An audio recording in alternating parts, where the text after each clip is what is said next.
All right, it's the Morning Pitt here on youtube.com/Panther-Lair.com. I'm Chris Peak from Panther-Lair.com. Glad to be with you this morning to get your day started here at youtube.com/Panther-Lair.com. Remember to like this video and subscribe to our YouTube channel to never miss anything we've got going on here at youtube.com/Panther-Lair.com. And then, of course, head over to the website Panther-Lair.com, Pittsburgh.rivals.com, the most comprehensive source of Pitt sports news on the internet, football, basketball, recruiting. Everything you need to know about Pitt sports is going on right there at Panther-Lair.com, Pittsburgh.rivals.com, and the message boards where you can talk to other Pitt fans all day, every day about everything going on in the world of Pitt sports. There's a lot going on in the world of Pitt sports right now. Of course, we're going to pick up our conversation about the scholarship situation from yesterday. You know, I intended to talk about the entire team yesterday for the football team and their scholarship situation, and ended up just talking about offense because we went down a few rabbit holes on that topic. So we're going to do the defense today, but first we got to start with baseball because Pitt is in Durham for the ACC Baseball Championship, the ACC Baseball Tournament this week. They played their first game of pool play yesterday morning at 11 a.m. First pitch, took on Notre Dame. Pitt as the 12 seed, and they beat the Irish 9-5. Panthers will continue play today against Wake Forest. It's another 11 a.m. game. Wake Forest, the number one overall seed, one of the top teams in the country, best team in the ACC. It's going to be a challenge for sure. Pitt faced Wake Forest earlier this season. Took the first game of a 3-game series. Very exciting to win that game, like 3-0 or something. And then they got blown out like 40-4 or somewhere around there over the next 2 games. It didn't exactly go so hot. They gave up 23 runs in the next game, and that was a bit of a demoralizing loss. And bad enough in that game, not only did they give up 23 runs, but they were facing Rhett Lauder, who is ACC Pitcher of the Year, one of the best pitchers in the country, the only pitcher in the country with 12 wins this season, and basically a big threat. Now, Pitt was able to get, I think, 2 runs and 3 hits off of him before Wake Forest went to the bullpen. But that's going to be a real challenge because they're facing him again in today's game at 11 a.m. Now, if you know the format of the ACC Baseball Tournament, it's pool play. Pitt is in a pool with Wake Forest and Notre Dame. Pitt as the bottom seed, number 12. Wake Forest as the top seed, number 1. And the winner of each pool advances to the semifinals on Saturday. If there's a tie, the advantage goes to the high seed. So if you are the lowest seed in your pool, and Pitt is the lowest seed in the whole tournament bracket, you need to win both games. One loss eliminates you from potentially advancing to the semifinals. It makes for a real bummer if you are the low seed and you lose your first game. If Pitt had lost to Notre Dame yesterday, they would be playing for nothing today. They'd have no chance to make it because they would lose the tiebreaker to either Wake Forest or Notre Dame. So it was sort of irrelevant about what would happen there. Those 2 teams will play tomorrow, Wake Forest and Notre Dame. Pitt has to beat Wake Forest today in order to reach the semifinals. If they lose, they're going to be out. That's just, they'll lose the tiebreaker. So another big game here. Every game is a must-win for Pitt. Every ACC tournament game was a must-win. Yesterday was a must-win. Today is a must-win. And, of course, if they win today, they'll get to the semifinals on Saturday. And that would be, certainly a must-win to win to reach the championship game on Sunday. But an exciting win for Pitt yesterday. 5 home runs, just as many, if not more, double plays. I lost count of the number of double plays they turned. The bats were on fire. Most home runs in a single game this season. And then the defense was really backing it up, and some great pitching out of the bullpen. In addition to the starting pitching, I mean, it was a good game for Pitt all around, 9-5 win, and now they'll advance today. It's been a challenging season for Pitt, not a great season, but they snuck their way. I don't want to say snuck. That's sort of a backhanded compliment, but it's even worse to say they sort of backdoored their way into the ACC tournament. But it's the reality of what happened. They got swept in their final series of the season, but because of results in another game, I think it was Florida State Louisville, they ended up getting into the ACC baseball tournament. It doesn't matter how you get there; it only matters what you do once you're there. And so far, Pitt has done everything it can, everything it needs to in the first game. Now they're going to get the biggest challenge of all when they take on Wake Forest today. So we'll be keeping an eye on that. Late this morning, early this afternoon, 11 a.m. game, Pitt Wake Forest. See how the Panthers can do, and we'll see. We'll see if it can catch on. If they win, we'll see if we can get the Raise Pitt chant to catch on, or Raise Pitt hashtag or whatever. I just don't know if it rolls off the tongue like raise it, but they got to have something, right? So let's steal from the Major League team. Let's steal from the Pirates and say it's Raise Pitt.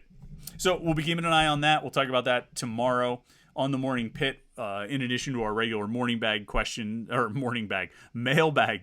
that we always do on Fridays on the Morning Pit. All right, let's flip over to that football scholarship situation now that we've been talking about. Looking at the defense, we talked a lot about the offense yesterday. Remember, overall, they've got 82 spots accounted for. Three left to go. We expect that they will give one of those to the starting punter, whether it's Jeff Yerk or Caleb Junko. One of those guys will get you would think one of those guys will go on scholarship when they win the starting job. And that would leave it with 2 scholarship spots to fill. We talked a little bit yesterday about what those spots could be. It could be another transfer, could be a walk-on. If you have 2 spots, I mean, you're probably looking, I would think most likely scenario is a walk-on and a transfer. One walk-on goes on scholarship, one transfer joins the roster. We know they'd like to add another wide receiver to the group. They got Dejon Reynolds back in like January or December. They've fallen short of getting anyone else since then, although they've made efforts on a number of guys, or made efforts with a number of guys. They haven't been able to get any of them, probably for a number of reasons, and maybe that's another topic for another show. We've certainly talked about the wide receiver situation plenty. But we also, on one hand, when you talk about scholarship numbers, and you look at like the scholarship board like we have on Panther-Lair.com, on one hand, you're looking at the overall numbers. Oh, they have 82 guys on scholarship. Oh, they have 24 senior eligible guys. They have this number of that or this number of that. But there's also, in addition to sort of the big picture numbers, they have 3 scholarships available. One will go to a punter. The other 2 will go to this or that. I think you can look position by position like we did yesterday, when we looked at the offensive line, and you get a big picture view of what the position looks like, not just for this season, but what the next 2 or 3 years look like. And that's informative and relevant for a number of things, for a number of reasons. One, it gives you, it sort of casts light on the past, present, and future, right? Obviously, the present, it tells you what you have right now. But it casts light on the past because when you see where some of the gaps are in the positions, when you see that, tight end, they haven't signed a tight end since Cole Mitchell and Jake Renda in the 2021 class or something like that. Or when you look at the big gaps at running back, that when you look at the running back scholarship board where there's 2 seniors, 2 juniors, and 2 true freshmen, you've got these big holes in the middle there. It really sort of illustrates what happens when Malik Newton is medically disqualified and Jordan Bailey is, doesn't make it academically, and Vincent Davis transfers. It's sort of, and less Davis and more about Newton and Bailey. It shows that when you have those holes in recruiting, you end up with these big gaps on your roster, and you can see it sort of in visual form on the scholarship board. And so, I thought the offensive line was a really interesting one to look at yesterday when, you have 10 freshmen and sophomores, freshmen, redshirt freshmen, and sophomore eligible players. You have 10 offensive linemen. I mean, that's a lot of depth to have built up almost all through recruiting. Out of those 10, only one guy is a transfer. You've built that up through recruiting, and that's going to help you. That's going to provide your depth for this year. And also it's going to be the foundation for what comes over the next 2 or 3 years in the offensive line. And you can really see it. It's really laid out when you look at something like the scholarship board. You can kind of get a real picture of who's where they need numbers, where they have numbers, and also the future as far as what recruiting is going to look like. When you see some gaps coming up, you're going to have to recruit now to replace those gaps when they come. So it's not, sometimes people look at a current roster and say, oh, they got to recruit this and this and this to fill these holes that they have right now. If you have holes right now on your roster, in your starting lineup or your top depth, it's too late to fill those holes through recruiting. You're behind. If you say, linebackers they're just so thin. They got to get a lot of linebackers in this 2024 class. Well, no, they needed to get a lot of linebackers in the 22 and 23 class, and they took two guys in 2022, Kyle Lewis and Marquand Pope. Pope was medically disqualified. Lewis has been hurt, but he's around. And they've tried to make up the difference in the 2023 class when they signed Jordan Bass and Rasheem Biles and Braylon Lovelace. They brought in three guys trying to fill in some of those gaps that have been created over the years prior. And so you can look ahead and see, okay, there's a gap coming in 2 years. You need to recruit for that now, so that when that time comes, when your top classes cycle out, you've got the depth built up through recruiting to fill it in when that time, in 2 years or 3 years or whatever it is. It used to be the 3 years out rule. That, in recruiting, you're recruiting the group right now to replace the people who are like sophomore eligible, because they're going to have 3 more years. By the time they're gone, this current group is going to be sophomore eligible or maybe juniors. And they're going to be ready to step into those primary roles. It used to be that. I think it's probably on a shorter timeline now. More freshmen want to play early, plus you've got the option to fill with the transfer portal, so you can address some needs a little bit more quickly than that. But that's generally how coaches, that was sort of the rule of thumb, that as far as what positions you need in a given class, you recruit them, you recruit 3 years out to fill it. That used to be the general rule of thumb. What was the rules of thumb back in 2007 are not exactly the rules of thumb now, because the game is quite different.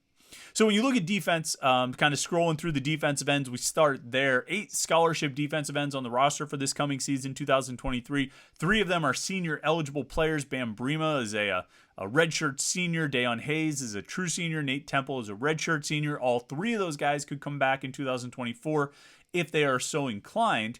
Those will be probably the guys at the top of the depth chart. We'll see about Temple, but I think Hayes and Brima very likely could be the starters.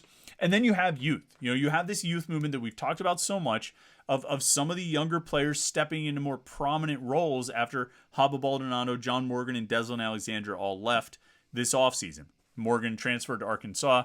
Alexander was out of eligibility, and Baldonado tried to make his way in the NFL. At the top of that list of young guys who are ready to step in, you're looking at Nakai Johnson, and then you're looking at redshirt freshmen Sam Okunlola and Jimmy Scott. And Okunlola and Scott both got some pretty high praise during spring camp, and I think there are expectations for those guys to really contribute this year. In addition to Nakai Johnson, I think you're going to see, Hayes, Temple, Brima, Johnson, Okunlola, Scott. I mean, obviously you're going to get at least 4 of those guys on the field and probably see 5, I would think. And with one injury, you could end up with all 6 of them playing significant snaps throughout the season. Defensive tackle is a spot where there's going to need to be some real movement on recruiting, where I think they're going to have to fill in with this 2024 recruiting class, because it's a top-heavy, or I should say a front-loaded position right now with 4 scholarship seniors, 3 of them super seniors, so they are absolutely done with eligibility, and Tyler Bentley, Devin Danielson, and David Green. And then DeAndre Jules with the opportunity to come back for one more year as a redshirt senior. But then you have no junior eligible players. You have Elliott Donald as a redshirt sophomore this year. And he even was playing some end and some tackle in spring camp, so who knows where he'll line up. I think he'll still be at tackle in the fall, but we'll see. Sean Fitzsimmons is a redshirt freshman. I think he's going to play a lot and can make an impact. And then Isaiah Neal is a true freshman. And that's it. So you've got 7 guys, 4 of them as senior eligible players. The other 3 all sophomore or lower eligibility. I think you're going to need to get a couple guys in this recruiting class just to build that depth back up, and potentially even look for a transfer depending on, obviously Bentley, Danielson, and Green are done after this year. And you see if Jules comes back, but you're going to be running pretty thin on defensive tackles, so I think that's going to have to be a priority. And they've got a couple committed already. I wouldn't be surprised if they try and, they might just stand pat with 2, but I wouldn't be surprised, and they wouldn't be unjustified in trying to get 3 defensive tackles in this class. At linebacker, like I said, I talked about this a minute ago. This 2023 recruiting class is crucial for rebuilding the depth there. They have 3 senior eligible linebackers and 2 junior eligible linebackers. Brandon George, Bengali Kamara, Shane Simon as the seniors. Solomon Shields, Aiden Henningham as the juniors. Out of those seniors, only Shane Simon is out of eligibility following this season. He's a super senior. Brandon George and Bengali Kamara could both come back next year if they're so inclined. My guess, I mean, I've sort of been predicting a big breakout season for Bengali Kamara for, I predicted it last year, and I think this year is really going to be the one where he takes off. I would not be surprised. I should say it this way. I'm not expecting him to be back next year. I'm expecting him to have the kind of season where it makes no sense for him to come back, and he goes to the NFL and probably has a good career. So, you could have you could have 2 seniors back. You could have 1. I think Brandon George will probably be back for another year in 2024. And then, Solomon Shields moving into a starting role this year in a spot in the starting lineup this season as a redshirt junior. He's got a couple years left. I mean, he could come back in 24 and 25 since he is a redshirt junior. I don't know what he'll do. I think it sort of remains to be seen. It might depend on how big of a season he has. If he were to go, in addition to Kamara, in addition to Simon, now you've taken all of your, almost all of your upperclassmen out of this mix, and you're really relying on, Kyle Lewis, who's a redshirt freshman this year, and then those 3 guys who came in as freshmen, Jordan Bass, Rasheem Biles, and Braylon Lovelace. Now, I'll say this, all right, all those guys are young. They're going to be young next year. Kyle Lewis will be a redshirt sophomore. Bass, Biles, and Lovelace will all be second-year players. If a bunch of those upperclassmen leave and you start after relying on some of those guys, it's going to be an adventure.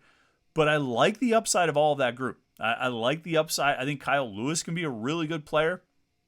I think Jordan Bass was probably the best recruit. No worse than top 3 overall recruits in the 2023 recruiting class. Braylon Lovelace really impressed the coaches this spring. And Rasheem Biles, I think, will be really good in that star linebacker role. So it wouldn't be the worst thing to roll with those guys, but I would imagine if Pitt ends up losing 2 seniors, 3 seniors off this roster, or as many as 4 potentially off the 2023 roster heading into 2024, I would have to think it's, they're absolutely going to have to go after a transfer or 2 to fill in while those young guys grow and develop. Cornerback, they're pretty well stocked and spread out with 8 scholarship players. 3 seniors, Marquez Williams and AJ Woods, are done after this year. They're super seniors. MJ Devonshire has another year left to play if he wants it. Rashad Battles, a redshirt junior. Noah Bigelow and Tamarian Crumpley both had good springs. They're redshirt sophomores. Rylan Gandy's a redshirt freshman, and Shadarian Harrison came in as a true freshman, or is coming in as a true freshman, and he he's another one of those guys, top 3 overall recruit in the class, I think. I mentioned Jordan Bass, Shadarian Harrison, and Isaiah Neal. Those are the 3 best players in this class, I think. And I wouldn't be surprised to see all 3 of them get some snaps as freshmen. I think they're going to be really good. But it's a good spread at corner. Yeah, you have 3 seniors out of your 8 scholarship players, but those other 5 are really spread out. 1 junior, 2 sophomores, 2 freshmen. 1 true freshman, 1 redshirt freshman. But it's spread out nicely that, you just keep adding another corner or 2 every year, and they're going to keep that depth growing and keep just kind of reloading at cornerback the way they've done basically for the last 6 years or so.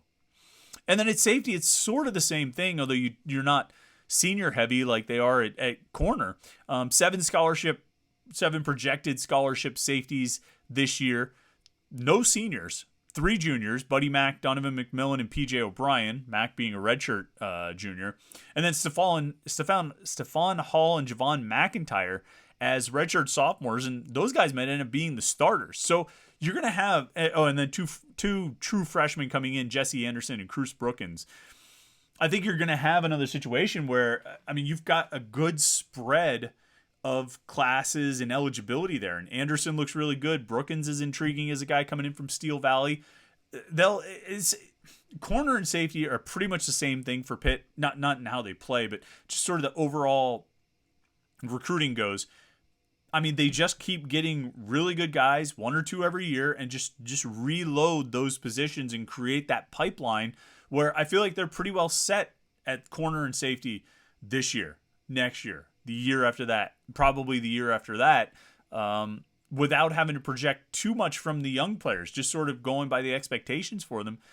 They're pretty well set, and that pipeline, that strength of the defense, which has been the corners and safeties. I mean, it's been one of the strengths. Obviously, defensive line's been a pretty big strength as well. But that strong, consistent play in the secondary over the last, again, probably 5 years or so, I think you can count on that continuing with the way they recruited and the way they've built those rooms, the cornerback room and the safety room. So it's a good situation. I mean, I think when you look on defense, so obviously, offense, we talked about it. Running back, there's some gaps in there. Wide receiver, there are some gaps created where you have 4 guys that are sophomores, juniors, and seniors, and only one of them, 3 of the 4 are transfers, and the other one was a converted defensive back. I don't know if there's a situation on defense that's quite as dire as that, but the tackles, defensive tackle, you're going to need to reload because you're really heavy with seniors there. Linebacker, you could potentially be really, really young next year, maybe younger than you've been in a long time at linebacker, depending on who goes and who comes back. But I think defensive end looks pretty solid through the classes, and I think I think both defensive back positions look really solid as well. And so much of this stuff is sort of a final thought overall on scholarship numbers. So much of it, when you look at them, I mean, it is cyclical. You have years where you're sort of stronger at one position and weaker at another, and you go up and down, particularly, somewhat based on your recruiting, somewhat based on player attrition and guys who decide to transfer or whatever happens. You're going to have that. But I would say Narduzzi and his staff have put themselves in pretty good position overall at most spots, where they've recruited a pretty balanced roster that should set up well for the future. They have a few spots they're going to have to address, a few positions they're going to have to address, no question. And I think they probably know that better than you and I do. And we've seen some of it with all the linebackers last year, with all the wide receivers last year. They just have to continue addressing those things. And it is a year to year. You never really get to a spot where you say, okay, good, the roster is set, because it might be set for that year, but then you're going to have the next year, and you're going to lose guys to transfer. You're going to lose guys to eligibility running out. It's the nature of college football. It is a revolving door because of eligibility requirements and eligibility restrictions and limitations. So it's natural, and it's an ongoing process to fill the roster with depth and a foundation of players. So that's where they stand right now. I thought it would be fun to take a little dive down the scholarship board. You can always find the latest updated scholarship board online at Panther-Lair.com, Pittsburgh.rivals.com, the most comprehensive source of Pitt sports news on the internet, as you always know, as I always tell you. I don't need to repeat it again, but I am going to repeat again that you should like this video and subscribe to our YouTube channel, youtube.com/Panther-Lair.com. We release new content every day, Monday through Friday. We have a new episode of the Morning Pitt.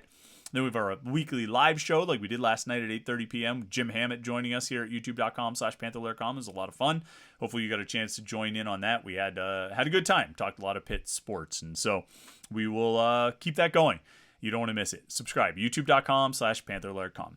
Thanks so much for tuning in today. We'll have our Morning Pitt mailbag tomorrow with all of your questions from the Between Fifth and Forbes message board at Panther-Lair.com. Have a great Thursday. We'll catch up with you tomorrow morning on Friday right here on for another Morning Pitt right here on youtube.com/Panther-Lair.com.